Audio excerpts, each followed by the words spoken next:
Hi friends, ఈరోజు మన వీడియోలో రాజపత్నిని మానభంగం చేసిన ఇంద్రుడు ఈ యొక్క టాపిక్ని మనము మన వీడియోలో చూసేటప్పుడు చూడండి. బ్రహ్మవైవర్త మహాపురాణము శ్రీకృష్ణ జన్మఖండము 14వ అధ్యాయము శ్లోకాలు 47 నుండి 51 చూడండి. తాత్పర్యము: ఒకసారి రాజు అశ్వమేధ యాగమును ఆరంభించి దీక్షలో నుండెను. ఇంద్రుడు యజ్ఞాశ్వమును మాటుగా చేసుకొని ఆ మందిరముననే ఉండెను.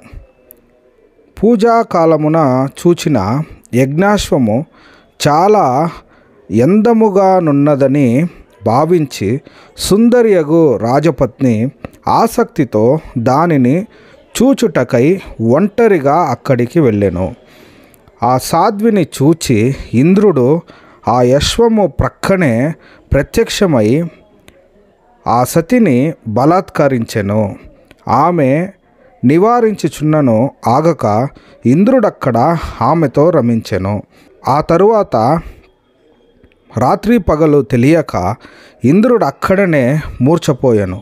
ఆమె అట్లు ఇంద్రుని సంభోగ మాత్రము చేత బ్రతుకనిష్టపడక యోగశక్తితో దేహత్యాగము చేసెను. ఇంద్రుడు ఆ తరువాత తను చేసిన పనికి సిగ్గుపడి రాజుకు భయపడి స్వర్గమునకేగిను.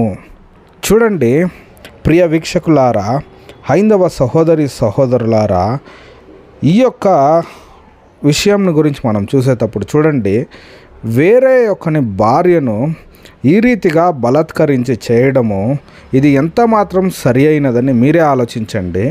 ఈ యొక్క టాపిక్ గురించి మీరేమైనా మాకు చెప్పాలనుకుంటే మాకు కమెంట్ చేయండి.